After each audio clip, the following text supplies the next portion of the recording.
Hello नमस्कार साथियों, Dushyant civil classes में आप सभी लोगों का स्वागत है, हार्दिक अभिनंदन है। जैसा कि आप भली बातें परिचित हैं कि UK LT SST special and जो आपके यूके में अदर एग्जामिनेशन भी आपके जो होते हैं उनमें जो आपका वर्ड हिस्ट्री का ग्राउंड आपसे कैलकुलेट करवाया जाता है, तो उसी को हाल ही में हमने क्या किया है, स्टार्ट किया है। वेरी फर्स्ट डिस्कशन जो हमने लिया है अमेरिकन रेवोल्यूशन का लिया है, और अमेरिकन रेवोल्यूशन का जो आपका डेवलपिंग फेस है उस पर फिलहाल हमारा डिस्कशन चल रहा है। और अमेरिकन रेवोल्यूशन का पार्ट 1 भी आपके पास आ चुका है। तो पार्ट 1 में जो भी सिस्टमेटाइज तरीके से हमने जो मेजर इवेंट्स आपके सामने रखे हैं उन्हीं को आज हम क्या करेंगे, थोड़ा और आगे बढ़ाएंगे और अमेरिकन रेवोल्यूशन का जो कंप्लीट डिस्कशन आपका होना चाहिए उस हिसाब से आज हम क्या है, अमेरिकन रेवोल्यूशन को वाइंड अप कर लेंगे। कल मेरी पूरी कोशिश ये रहेगी कि कल के दिन ही आपको फ्रेंच रेवोल्यूशन और रशियन रेवोल्यूशन दोनों पे आपको क्या मिल जाएं, लेक्चर मिल जाएं, क्योंकि मैं जानता हूं कि टाइम काफ़ी कम आपके पास है। और जहां तक वर्ल्ड हिस्ट्री का ग्राउंड आप लोग एग्जामिनेशन हॉल में देखोगे तो हमको लगता है कि वर्ल्ड हिस्ट्री में जो भी मेजर क्वेश्चंस आपसे पुटअप किए जाने वाले हैं उसमें रेवोल्यूशंस काफ़ी क्या रहेगा, एक डोमिनेंट फैक्टर माना जाएगा। तो चलिए स्टार्ट करते हैं कि अमेरिकन रेवोल्यूशन में जो आपका डेवलपिंग फेस है और अमेरिकन रेवोल्यूशन का जो सातवां डेवलपिंग फेस होगा उसमें जो अब आने वाली जो आपकी मेजर एक्टिविटीज़ हैं वो तमाम प्रकार की जो मेजर एक्टिविटीज़ हैं वो क्या कहती हैं, उनके क्या सिग्निफिकेंस हैं या उनके जो आपका रेस्पेक्टिव ग्राउंड्स हैं, आप उनको किस तरीके से एग्जामिनेशन ओरिएंटेड बना के चलोगे। तो आज की चर्चा हम शुरू जो करना चाहेंगे, देखिए मैंने जो कहानी आपके सामने रखी है उसमें मैंने प्रॉपर सीक्वेंस को मेंटेन किया है। जैसे आज जो वेरी फर्स्ट जो हमारा डिस्कशन होगा, तो वेरी फर्स्ट डिस्कशन हमारा होगा, इसको आप कहेंगे टाउनसेंड एक्ट। इसको क्या कहा जाएगा, टाउनसेंड एक्ट। और ये जो आपकी एक्टिविटी है, ये एक्टिविटी कब की है साथियों, 1767 की है। ओके, तो देखो टाउनसेंड एक्ट के बारे में सबसे पहले तो आपको ये बता के चलना पड़ेगा कि प्रिपेयर्ड बाय, इसको तैयार किसने किया। तो यहां पर हम कहेंगे प्रिपेयर्ड बाय चार्ल्स टाउनसेंड। और ये जो आपके चार्ल्स टाउनसेंड आपको यहां पर दिखाई पड़ रहे हैं, ये क्या है, दैट टाइम अगर आप उस समय की बात करोगे फाइनेंस मिनिस्टर, ये क्या माने जाएंगे, finance minister of British government, finance minister of British government. ये बातें आपको यहाँ पर क्या कैलकुलेट करके चलनी पड़ेगी, किसमें, टाउनसेंड एक्ट में। मेजर बातें और भी इसमें देखिए, ये जो आपका टाउनसेंड एक्ट है, टाउनसेंड एक्ट के अकॉर्डिंग अगर हम बात करने की कोशिश करें यहाँ पर, तो यहाँ पर आपको कुछ गुड्स यानी कि कुछ वस्तुएं दिखानी पड़ेंगी, कुछ गुड्स आपको दिखानी पड़ेंगी। लाइक आप टी कह सकते हैं, आप पेपर कह सकते हैं, आप लेड कह सकते हैं, आप पेंट कह सकते हैं। तो यहाँ पर कुछ गुड्स का जिक्र आपको करके चलना पड़ेगा। और ये जो आपके गुड्स हम यहाँ पे आपको दिखा पा रहे हैं, इन पर क्या है, इन पर काफ़ी हैवी टैक्स लगाया गया। इन पर क्या है, काफ़ी हैवी टैक्स लगाया गया। अब आप देख पा रहे हैं कि काफ़ी हैवी टैक्स लगाया गया। भाई चाय की यानी कि टी का कॉन्सेप्ट तो हमारे समझ में आता है, क्योंकि टी जो आपका है ये अपने आप में एक कैश क्रॉप है। और कैश क्रॉप का मतलब क्या होगा कि इससे जो फिजिकल आउटपुट उस समय निकला करते थे, अगर आप इसको ब्रिटेन के साथ कैलकुलेट करने की बात करोगे तो ब्रिटेन को चीन जो आपका जो आपका टी है, तो टी को सेल आउट करने के बाद में जो बेनिफिट मिलते थे, काफ़ी इफेक्टिव बेनिफिट उस समय हुआ करते थे। तो ये तो हमारे समझ में आता है कि आप अमेरिकन को बाउंड करके चल रहे हैं कि आपको टी को परचेज करना पड़ेगा, टी का आपको कंजप्शन करके चलना पड़ेगा, और इन रिटर्न आपको हमें क्या है, टैक्स भी पे करना पड़ेगा। लेकिन बाकी आइटम जो आप देख पा रहे हैं कि पेपर है, लेड है, पेंट है, ये हाउस मेकिंग आइटम्स हैं। ये आपके क्या हाउस मेकिंग आइटम्स हैं। तो हाउस मेकिंग आइटम्स पर भी उस समय की जो आपके ब्रिटिश अमेरिकन गवर्नमेंट है उसने काफ़ी हैवी टैक्सेस का इम्पोजिशन किया। इसका मतलब क्या होगा कि अमेरिकन पर क्या है, एक अननेसेसरी बर्डन आपको क्या है, दिखाई पड़ रहा है। और इतना ही नहीं, आपको केवल इतना ही नहीं दिखाना है। अगर टाउनसेंड एक्ट के अकॉर्डिंग आप ब्रिटिश अथॉरिटीज को कैलकुलेट करने की बात करोगे, अगर आप ब्रिटिश अथॉरिटीज को आप कैलकुलेट करने की बात करोगे, तो जो आपकी ब्रिटिश अथॉरिटीज आपको उस समय क्या दिखाई पड़ेंगी, इनको एक राइट मिला है, इनको क्या है, इनको एक राइट मिला है, इनको एक अधिकार मिला है, और अधिकार जो मिला है साथियों कैसे मिला है, विदाउट एनी वारंट मिला है। अधिकार जो मिला है कैसे मिला है, विदाउट एनी वारंट मिला है, यानी कि आपको किसी वारंट की नीड नहीं है, और आप क्या कर सकते हैं, आप सर्च कर सकते हैं। और सर्च आप किसको करेंगे, सर्च आप करेंगे, आप किसी भी बिल्डिंग को सर्च कर सकते हैं। आप क्या है, आप किसी भी बिल्डिंग को सर्च कर सकते हैं, या आप किसी भी क्या है हाउस को भी क्या है सर्च कर सकते हैं। तो ये जो आपका टाउनशेंड एक्ट उस समय लाया गया था 1767 एडी में, तो इसने अमेरिकन्स को काफ़ी प्रेशराइज करने का काम किया। अमेरिकन्स काफ़ी परेशान हो रहे हैं, या अमेरिकन्स पर अननेसेसरी बर्डन्स आपको दिखाई पड़ रहे हैं। सारी कहानी हमने आपके सामने रख दी है, किसकी, टाउनशेंड एक्ट की। तो पार्ट 1 में जो भी मेजर इवेंट्स हमने आपके सामने रखे थे, उनको अगर आप आगे बढ़ाने की बात करेंगे तो आज का डिस्कशन हमने कहां से उठाया है, 1767 से हमने डिस्कशन उठाया है। और टाउनशेंड एक्ट के बारे में इतनी बातें क्या हैं आपके जहन में होनी चाहिए, और इनका कंक्लूजन आप इसी रूप में निकाल करके चलेंगे कि with the help of this act British American government जो है वो अमेरिकन को क्या है अननेसेसरी परेशान करने की कोशिश कर रही है। ये सारे इवेंट ही आपको बताएंगे कि अमेरिकन रेवोल्यूशन का जो ग्राउंड है आखिर वो जनरेट कैसे हुआ।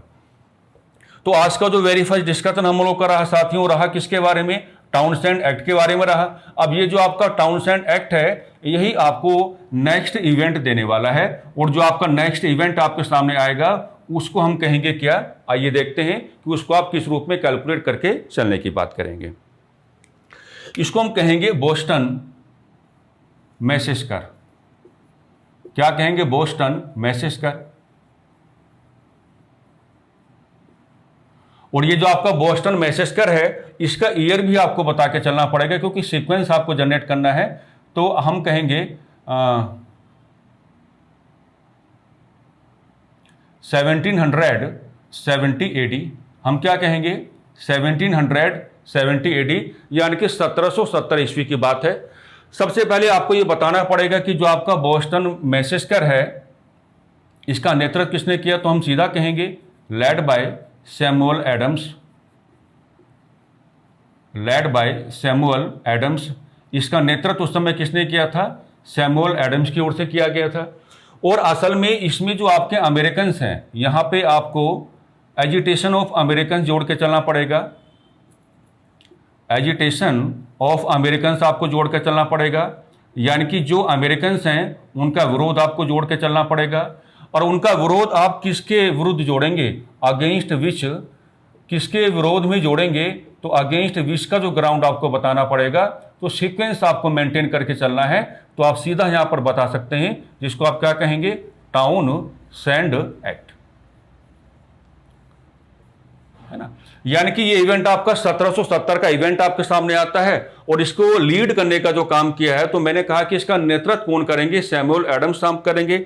और इसमें अमेरिकन्स का एजिटेशन आपको जोड़ के दिखाना है, और जो आपका अमेरिकन्स है वो अपने एजिटेशन में क्या है, वो किसका विरोध करते हुए आपको दिखाई पड़ेंगे, वो टाउनशेंड एक्ट का ही क्या है विरोध करते हुए आपको क्या है दिखाई पड़ेंगे। वो कहेंगे कि भी टाउनशेंड एक्ट के बिहाफ पर आपने हमारे साथ जो डिस्क्रिमिनेशन किया है, आपने हमारे ऊपर जो अननेसेसरी जो बर्डन्स हैं उनको आपने जो है इम्पोज करने का काम किया है, ये बातें ठीक नहीं है। कुल मिलाकर के ये जलियांवाला बाग हत्याकांड जैसा तो नहीं है। इंडिया में जो आपको जलियांवाला बाग हत्याकांड आपको दिखाई देता है उसमें डेथ का ग्राउंड काफ़ी क्या है कॉम्प्रहेंसिव आपको दिखाई पड़ता है। लेकिन यहाँ पे बताया जाता है कि जो आपका बोस्टन मैसेस्कर आपके सामने हुआ, इसको जो सैमुअल एडम्स साहब लीड करने का काम कर रहे थे, तो 5 प्रोटेस्टर्स यानी कि 5 जो अमेरिकन्स हैं जो विद्रोह की स्थिति में थे, वो ब्रिटिश अथॉरिटीज की ओर से क्या है मारे गए। लेकिन फिर भी इसकी कैलकुलेशन क्या है, अमेरिकन रेवोल्यूशनरी ग्राउंड में आपको करके चलनी पड़ेगी। तो ये इवेंट कैसे पूछा जाएगा, ये इवेंट ऐसे पूछा जाएगा कि इस यानी ये जो आपका बोस्टन मैसेस्कर है इसको लीड करने का कार्य किसने किया। So your answer should be Samuel Adams. आपको अपना आंसर क्या एस्टैब्लिश करके चलना पड़ेगा, सैमुअल एडम्स। और किसके विरोध में अगर पूछा जाए तो आप क्या कहेंगे, टाउनशेंड एक्ट। और अगर हल्का सा सवाल ये पूछा जाए कि इसका रेस्पेक्टिव ईयर क्या है, तो your answer should be 1770 AD. तो ये क्या है आपका नेक्स्ट इवेंट आपके सामने आ जाता है। अब कुछ अच्छे इवेंट आपके सामने आएंगे जो काफी इफेक्टिव आपको लगेंगे, है नहीं। अब क्या होगा, कुछ अच्छे इवेंट आपके सामने आएंगे जो काफ़ी इफेक्टिव क्या है आपको नजर आएंगे। जैसे अब हम सबसे पहले पता क्या डिस्कस करने वाले हैं, अब हम सबसे पहले डिस्कस करेंगे एक टी एक्ट लाया जाएगा। क्या लाया जाएगा, एक टी एक्ट लाया जाएगा। और ये जो आपका टी एक्ट है साथियों 1773 में आपके सामने आया है। और इसके बारे में सबसे पहले तो हम ये कहेंगे कि introduced by British PM Lord north. ठीक है। और इसकी कहानी क्या है, इसकी कहानी यह है कि गुड्स यानी कि वस्तुएं एग्जेम्प्टेड फ्रॉम टैक्स एक्सेप्ट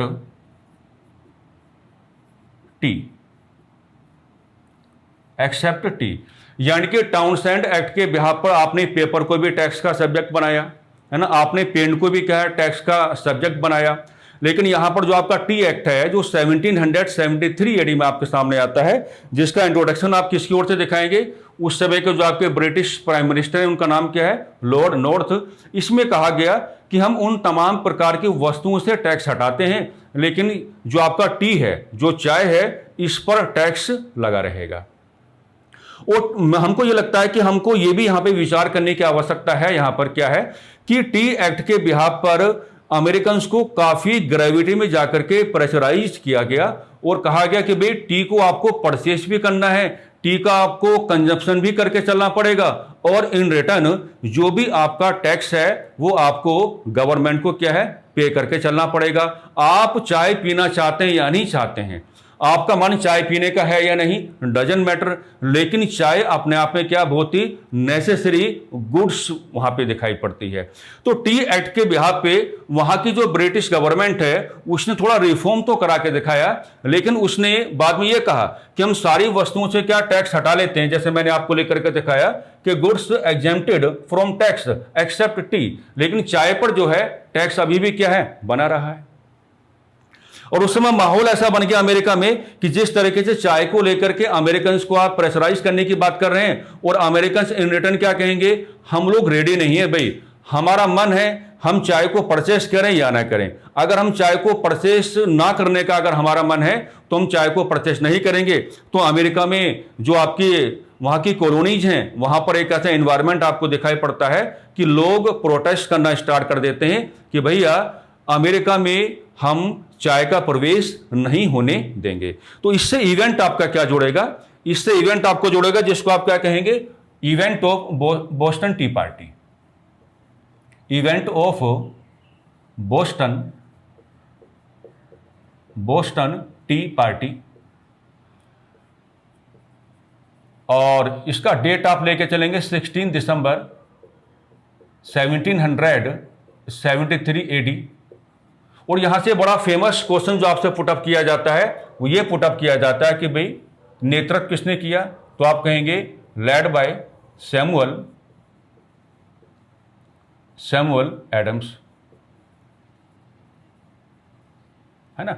यानी कि बोस्टन का जो आपका पोर्ट है, तो बोस्टन के पोर्ट पर जिस तरीके से आपके शिप्स आए हैं और उन तमाम प्रकार के शिप्स में क्या है, टी है, तो ये जो आपका बोस्टन टी पार्टी का इवेंट है, इसमें जो आपके सैमुअल एडम्स हैं, और सैमुअल एडम्स नेतृत्व किनका कर रहे हैं, सन्स ऑफ लिबर्टी। तो सन्स ऑफ लिबर्टी के जो भी आपके रेस्पेक्टिव मेंबर्स हैं उनको लीड करने का काम किसने किया, सैमुअल एडम्स साहब ने किया। और जैसे ही बोस्टन के हार्बर पर या बोस्टन के पोर्ट पर आपके चाय के जहाज आपको दिखाई पड़े, तो इन्होंने उन जहाजों पर क्या किया, अटैक किया एक तरीके से। यहां पे एग्रेसिवनेस का ग्राउंड भी आपको कैलकुलेट करके चलना पड़ेगा। और चाय के जो बॉक्सेस हैं उन चाय के तमाम प्रकार के बॉक्सेस को क्या है डंप्ड कर दिया, और कहां पे कर दिया, वाटर में कर दिया, यानी कि पानी में डाल दिया। तो कहते हैं कि अंग्रेजों का बहुत भारी उस समय क्या हुआ, नुकसान हुआ। अंग्रेजों को उस समय क्या बहुत भारी नुकसान हुआ। तो यहां पे जो आपका बोस्टन टी पार्टी का इवेंट है, इसकी डेट आपके लिए काफी महत्वपूर्ण आ जाएगी, 16 दिसंबर 1773 एडी। और यह भी आपसे पुटअप किया जा सकता है कि इसका नेतृत्व किसने किया, तो आपका रेस्पेक्टिव आंसर क्या होगा, सैमुअल एडम्स ही हो जाएगा। तो जो आपका टी एक्ट है, टी एक्ट के साथ ही आपको एसोसिएट क्या करके चलना पड़ेगा, event of Boston T party. और बोस्टन टी पार्टी में जो पार्टी जैसी टर्मिनोलॉजी आपको दिखाई पड़ रही है, it was not a political organization, it was a group of peoples, जिसको आपने क्या कहा था, सन्स ऑफ लिबर्टी, राइट। तो ये दो मेजर इवेंट आपके रह जाते हैं जिन पर कई बार आपसे क्या है, क्वेश्चन पुट अप किए जाते हैं। चलिए अपने डिस्कशन को थोड़ा और आगे बढ़ाते हैं, आइए मेरे साथ। भाई मैंने सारे इवेंट सीक्वेंस के बिहाफ पे रखे हैं भाई, और मेरी पूरी कोशिश ये रहेगी कि आपके एग्जामिनेशन में अगर अमेरिकन रेवोल्यूशन का ग्राउंड कैलकुलेट होता है, मैंने पहले दिन ही आपको बताया था, है ना, पूरी कोशिश ये रहेगी कि सवाल यहीं से आ जाए। सवाल क्या, यहीं से आ जाए। अब आपको क्या मिलेगा, अब आपको मिलेगा जिसको आप कहेंगे इनटॉलरेबल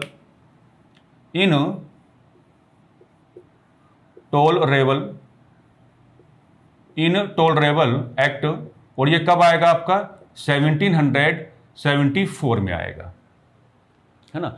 अब इसके बिहाफ पे क्या कहा गया, इसके बिहाफ पे ये कहा गया कि भाई हम लोग जो पब्लिक मीटिंग्स हैं, यानी कि अमेरिकन की जो आपकी पब्लिक मीटिंग्स हैं, हम लोग क्या करते हैं, पब्लिक मीटिंग्स को क्या है, बैन करते हैं। यानी कि जो आपकी पब्लिक मीटिंग्स हैं वो बैंड कर दी गई एक तरीके से। साथ ही साथ इन्होंने ये कहा, वहां की जो उस समय की ब्रिटिश अथॉरिटीज हैं, उस समय की जो वहां पर साथियों क्या है, ब्रिटिश अथॉरिटीज हैं, तो ब्रिटिश अथॉरिटीज क्या बात कहने की बात कर रही हैं, ब्रिटिश अथॉरिटीज ने ये कहना स्टार्ट किया कि हमको क्या चाहिए, कंपनसेशन, हमको क्या चाहिए, कंपनसेशन। साफ साफ कहा गया कि वी नीड कंपनसेशन, क्योंकि जिस तरीके से आपने टी के जो बॉक्सेस हैं, जिस तरीके से आपने टी के जो बॉक्सेस हैं, टी के बॉक्सेस को जो आपने क्या किया, डंप्ड किया, और कहां पे किया, वाटर में किया, तो भैया जी हमारा काफी भारी नुकसान हुआ है। तो हम एक तो क्या करते हैं, हम आपके पब्लिक मीटिंग्स को क्या करेंगे, बैन करके चलेंगे, और साथ ही साथ अमेरिकन से हमें अब क्या चाहिए, हमें चाहिए कंपनसेशन। तो आप देख पा रहे हैं कि मामला दोनों तरफ से क्या है, काफी गर्म हो गया है। यानी कि ब्रिटिश अमेरिकन गवर्नमेंट चाय को लेकर के लगातार अपनी कैलकुलेशन करती रहेगी, और जो आपके रेस्पेक्टिव अमेरिकन हैं वो चाय को लेकर के डिनाई करते रहेंगे कि हमको ना तो चाय को परचेस करना है और ना ही हमको चाय का क्या है, कंजप्शन करके चलना है। लेकिन यहां पर तो अब तो बात काफी आगे बढ़ गई। अब तो क्या है, ब्रिटिश अमेरिकन गवर्नमेंट क्या है, कंपनसेशन चाहती है।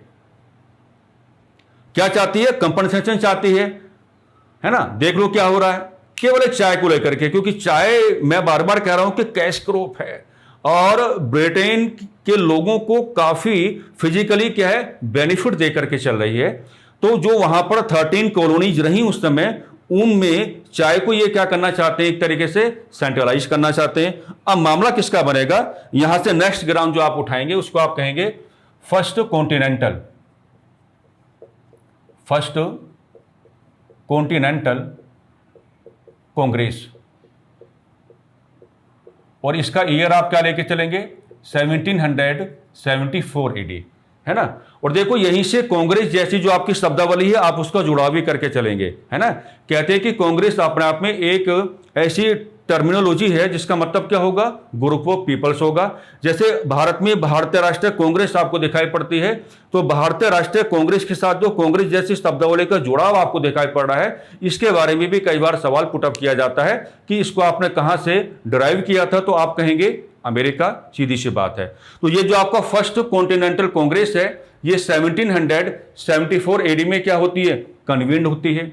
और इसको आप पता क्या कहेंगे, हमेशा ऐसा कहना सीखना कि जो फर्स्ट कॉन्टिनेंटल आपकी कांग्रेस है, हम कहेंगे कि first traces of American government, यानी कि जो आपका फर्स्ट कॉन्टिनेंटल कांग्रेस है उसने पूरी तरीके से अमेरिकी सरकार के रूप में तो कार्य नहीं किया, लेकिन इसको देख करके ऐसा लगता है कि सरकार का वेरी फर्स्ट ट्रेस आपको यहीं पर मिलेगा। अगर सवाल पुटअप किया जाए तो सरकार का जो वेरी फर्स्ट ट्रेस आपको मिलेगा वो कहां मिलेगा, आपको यहीं पर मिलेगा। फर्स्ट कॉन्टिनेंटल कांग्रेस के माध्यम से कहा गया कि भी हम क्या करेंगे, हम बायकॉट करेंगे, और हम बायकॉट किसका करेंगे, हम ब्रिटिश गुड्स का करेंगे, हमको क्या करना है, बायकॉट करना है। और बायकॉट हमको किसका करना है, ब्रिटिश गुड्स का हमको क्या करना है, बायकॉट करना है। और साथ ही साथ ये भी कहा गया कि we are going to stop trade, we are going to stop trade with Britain, with Britain, कि हम ब्रिटेन के साथ क्या है, किसी भी प्रकार का व्यापारिक रिश्ता नहीं रखना चाहते हैं। और ब्रिटेन के साथ जो हमारा ट्रेड चल रहा है, हम उसको क्या करेंगे, हम उसको अब रोकने की बात करेंगे। तो इनटॉलरेबल जो आपका एक्ट है, उसमें पब्लिक मीटिंग्स को बैंड कर दिया गया है। ब्रिटिश अथॉरिटीज क्या है, कंपनसेशन की डिमांड कर रही है कि जिस तरीके से आपने हमारे टी के बॉक्सेस को डंप्ड करने का कार्य किया, तो इन रिटर्न अब आपको हमको क्या है, कंपनसेट करके चलना पड़ेगा। इसका रिएक्शन अमेरिकन का ये है कि उन्होंने फर्स्ट कॉन्टिनेंटल कांग्रेस को कन्वीन्ड किया। और फर्स्ट कॉन्टिनेंटल कांग्रेस के बिहाफ पे आप कहेंगे it was the first traces of American government. ये पूरी तरीके से सरकार नहीं है, लेकिन सरकार का पहला आंशिक प्रयोग आपको जरूर यहां पे लेकर के चलना पड़ेगा। इन्होंने कहा यहां पर फर्स्ट कॉन्टिनेंटल कांग्रेस के बिहाफ पे कि हम बायकॉट करके चलेंगे, बहिष्कार करके चलेंगे ब्रिटिश वस्तुओं का, ब्रिटिश गुड्स का। और we are going to stop trade with Britain, हम ब्रिटेन के साथ आप किसी भी प्रकार का व्यापारिक रिश्ता नहीं चाहते, है ना। तो इतना होने के बावजूद क्या होगा, इतना होने के बावजूद क्या होगा, इतना होने के बावजूद अब आपको यह दिखाना पड़ेगा कि फाइनली हम क्या कहेंगे, हम ये कहेंगे कि finally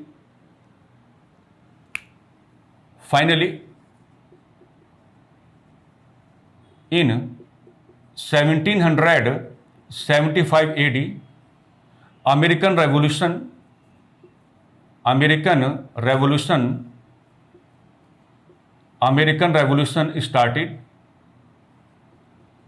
started under the leadership of George Washington. ये नाम मिला आपको, जॉर्ज वाशिंगटन, जॉर्ज वाशिंगटन। तो कई बार रफली ये भी क्वेश्चन आपसे पुटअप किया जाता है कि जो आपका अमेरिकन रेवोल्यूशन है, उसकी जो मेन कमांड है, उसकी जो मेन लीडरशिप आपको जोड़ के चलना है, तो वहां पे नाम आप क्या कैलकुलेट करके चलेंगे, जॉर्ज वाशिंगटन। तो मैंने डे 1 में ही आपको बताया था, अमेरिकन रेवोल्यूशन का जो पार्ट 1 है उसमें हमने आपको बताया था, एक तो होता है आपका अमेरिकन रेवोल्यूशन आपका होता है, एक आपका क्या होता है, अमेरिकन वॉर ऑफ इंडिपेंडेंस आपका होता है। तो अमेरिकन वॉर ऑफ इंडिपेंडेंस आपका यहां से स्टार्ट होगा, जो 1775 एडी से स्टार्ट होगा, 1783 एडी तक जाएगा। और जो आपका कंप्लीट टाइम जोन रहेगा अमेरिकन रेवोल्यूशन का, वो क्या है, 1765 से स्टार्ट होगा और 1783 तक आपको लेकर के जाना है।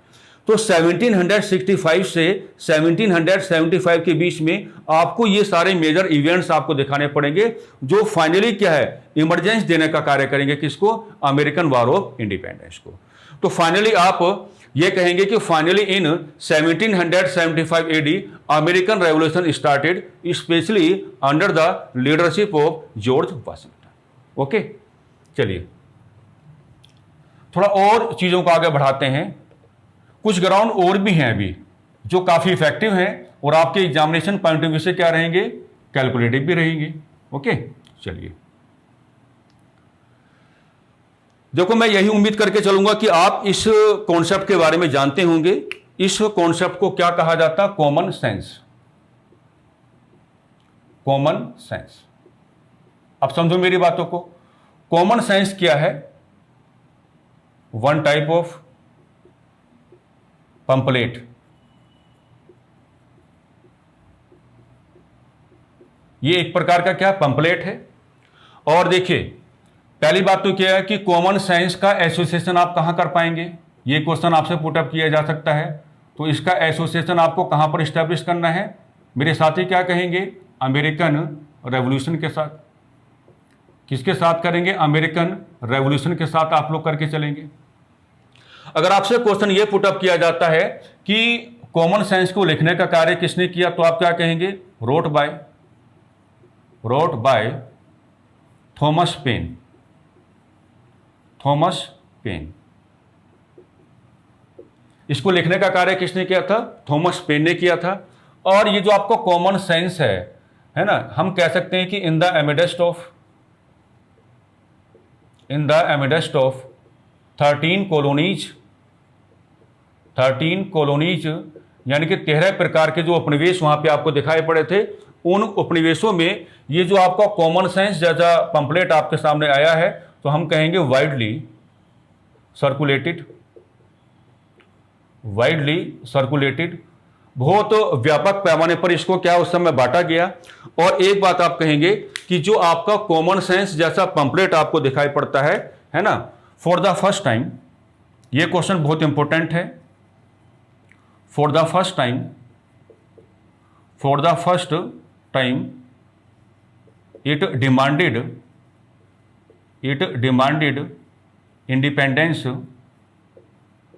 इंडिपेंडेंस फॉर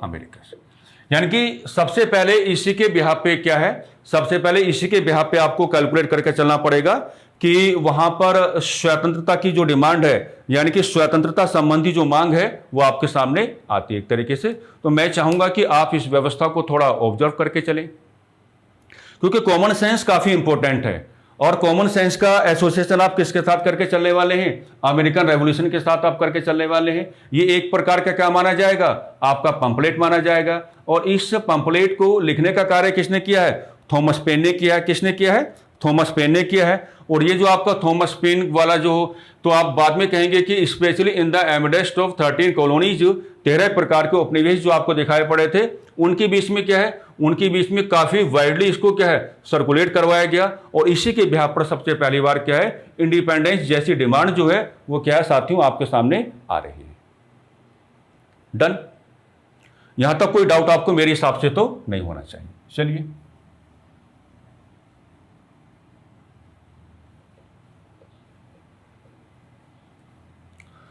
थोड़ा डिस्कशन को थोड़ा और क्या आगे बढ़ा लेते हैं। और डिस्कशन को जब आप थोड़ा और आगे बढ़ाने की बात करेंगे, तो अब आपको दिखाना पड़ेगा सेकंड कॉन्टिनेंटल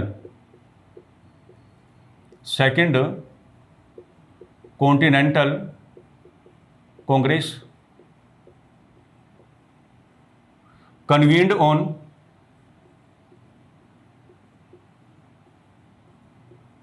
4 जुलाई 1776 AD, है ना। इट वाज द फर्स्ट, ये क्वेश्चन इंपॉर्टेंट रहेगा, first acting government of America. इसको आप क्या कहेंगे, इसको first acting government of America आप लोग क्या करके चलेंगे। और ये जो आपका सेकंड कॉन्टिनेंटल कांग्रेस आपका है, तो हम क्या कहेंगे, कन्वीन्ड एट फिलाडेल्फिया।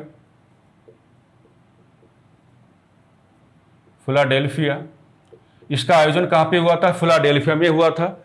और ये इंपॉर्टेंट क्यों है, इंपॉर्टेंट इस नाते है कि here for the first time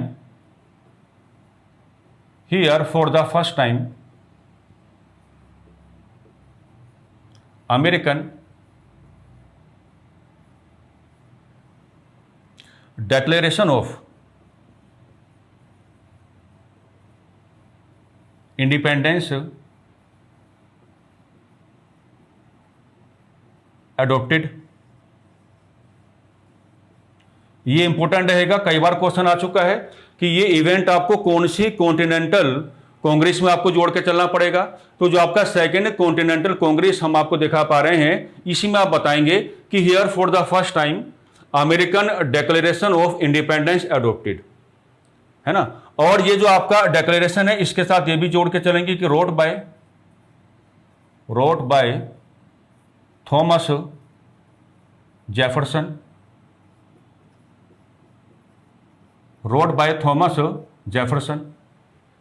तो ये ग्राउंड किसका रहेगा, आपका सेकंड कॉन्टिनेंटल कांग्रेस का रहेगा। हमने सारी चीजें आपको बता दी हैं। Convened on 4 July 1776 AD, it was the first acting government of America and it also convened at Philadelphia. इसका आयोजन कहाँ पे हुआ है? फिलाडेल्फिया में हुआ है। और here for the first time American declaration of independence adopted, और specially it wrote by Thomas Jefferson. ये सारी चीजें आपके लिए क्या है, एग्जामिनेशन पॉइंट ऑफ व्यू से क्या रहेंगी, काफी इफेक्टिव होने वाली हैं भाई। चलिए,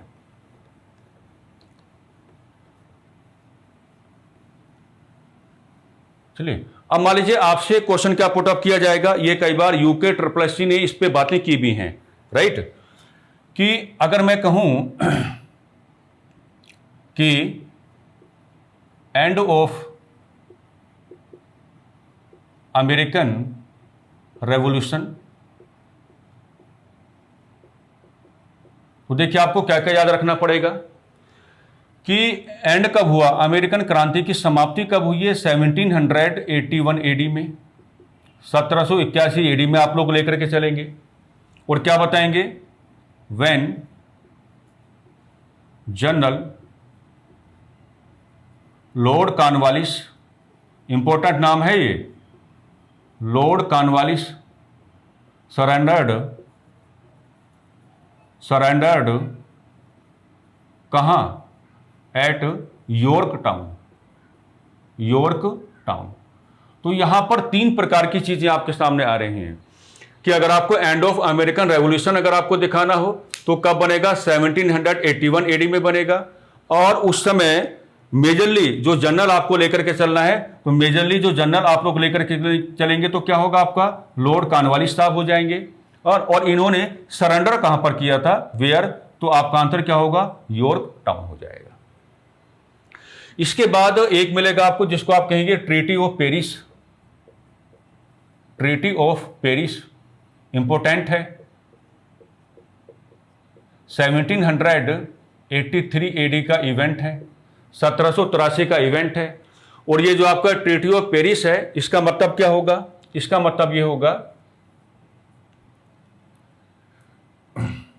इंडिपेंडेंस ऑफ अमेरिकन्स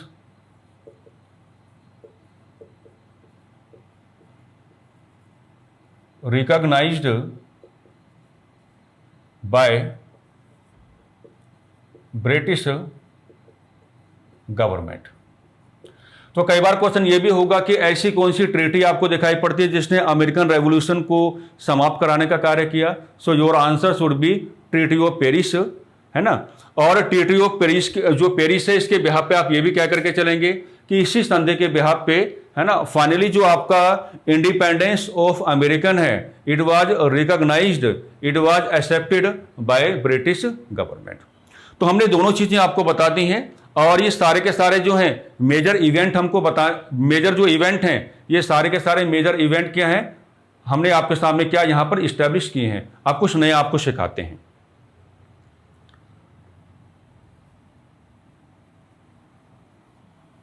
आइए, मान लीजिए अगर आपका एग्जामिनर आपसे ये ग्राउंड पुट अप करने की कोशिश करता है, जैसे हम आपको बना के दिखाते हैं। सपोज दैट आपने यहां पर क्या कहा? American revolution, American revolution.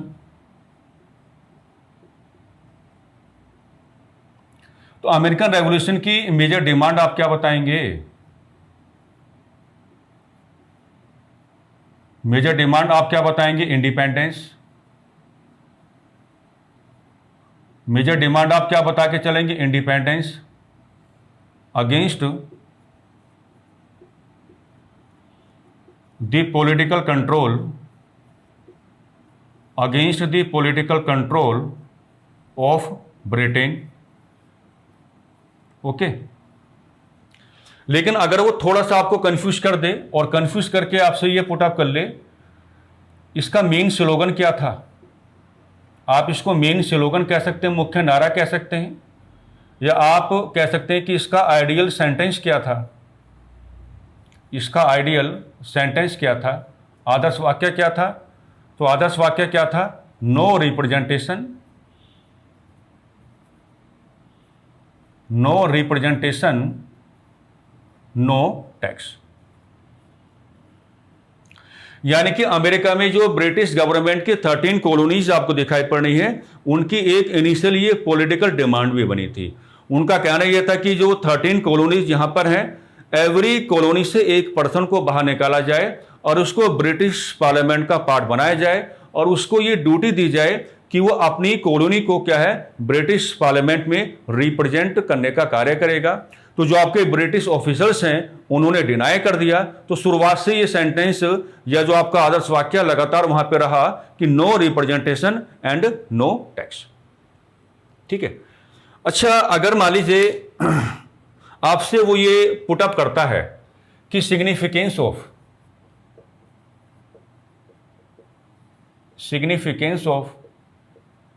Statue of liberty, है ना। अगर इस पे बात आपको बतानी हो तो आप बात किस रूप में बता पाएंगे, आपका आंसर क्या होना चाहिए? तो आपका आंसर यह होना चाहिए कि जो आपका स्टैच्यू ऑफ लिबर्टी है ये सिंबल है। ये क्या सिंबल है? और सिंबल किसका है? दोस्ती का है, फ्रेंडशिप का है। और ये दोस्ती आपको किस किस के बीच में दिखानी है? तो एक तरफ आप क्या दिखाएंगे? अमेरिकन्स, और एक तरफ आप क्या दिखाएंगे? फ्रांस। यानी कि इसको कैलकुलेट करने के बाद में ये काफी कन्वीनियंट हो जाता है कि अमेरिकन जो आपके हैं उनको फुल्ली कोऑपरेशन किसने किया उस समय? फ्रांस ने किया था। यानी कि आपने पार्ट 1 में देखा होगा कि 7 ईयर्स ऑफ वार, और 7 ईयर्स ऑफ वार में जिस तरीके से फ्रांस को ब्रिटेन ने डिफीट करने का कार्य किया, तो फ्रांस क्या है, एक बदला लेना चाहता है। इसलिए अमेरिकन रेवोल्यूशन के ग्राउंड पर फ्रांस जितना अमेरिकन को सपोर्ट कर सकता था उतना किया। और उसी समय जो आपके अमेरिकन्स हैं, अमेरिकन्स को स्टैच्यू ऑफ लिबर्टी देने का कार्य किसने किया था? वो फ्रांस ने किया था। इसलिए मैंने आपको लिख करके बताया कि it was the symbol of friendship between Americans and France. तो इस तरीके से जो मेजर इवेंट आपके सामने आ जाते हैं, वो सारे के सारे मेजर इवेंट तो हमने आपको बता दिए हैं। और हमको लगता है कि अमेरिकन रेवोल्यूशन का जो भी रेस्पेक्टिव ग्राउंड आपके एग्जामिनेशन में जनरेट होने जा रहा है, उसमें ये मेजर जो आपके इवेंट हैं ये आपसे पुटअप होंगे, है ना। बाकी अगर क्वेश्चन थोड़ा भी लैंग्वेज ओरिएंटेड है तो इतना डिस्कशन तो हमने आपके सामने जनरेट कर ही दिया है कि आप लैंग्वेज ओरिएंटेड जो आपका क्वेश्चन होगा उसको भी इजीली क्या है, टैकल कर पाएंगे। ठीक है। तो अच्छे से रिवाइज करना है, अच्छे से समझना है, बस इवेंट को ऑब्जर्व करके चलेंगे। इवेंट ही आपके काम की चीज है, और जिस इवेंट में जो भी आपसे पुटअप किया जा सकता है वो सारी चीजें मैंने इसमें क्या है, जोड़ के एक तरीके से क्या है, बता दी है आपको। हर चीज मैंने शामिल की है, मैंने कुछ नहीं इसमें छोड़ा है। यानी कि जो आपके अननेसेसरी ग्राउंड्स हैं उनको भले ही मैंने कैलकुलेट नहीं किया होगा, बट जो आपके वेरी नेसेसरी ग्राउंड्स हैं वो एवरी सिंगल नेसेसरी ग्राउंड आपके सामने क्या है, हमने जनरेट कर दिया है। ठीक है। तो आज के लिए इतना ही। कल की क्लास के लिए मैंने संदेश आपको दे दिया, कल रेवोल्यूशन 2 आपको मिल जाएगा। फ्रेंच रेवोल्यूशन भी आपके पास आ जाएगा और रशियन रेवोल्यूशन भी आपके पास आ जाएगा। ठीक है। और एग्जामिनेशन के लिए जब तक आपका एग्जामिनेशन नहीं होता तब तक मैं डेली आपको क्या है, शुभकामनाएं देना चाहता हूं। दुष्यंत सिविल क्लासेस की ओर से आप सभी लोगों को शुभकामनाएं। आप एग्जामिनेशन हॉल में अच्छा रहें, अच्छा करके आएँ और जल्द से जल्द क्या है, सरकारी नौकरी प्राप्त करें। बस इन्हीं शब्दों के साथ हम आज की चर्चा को समाप्त करते हैं। धन्यवाद, नमस्कार।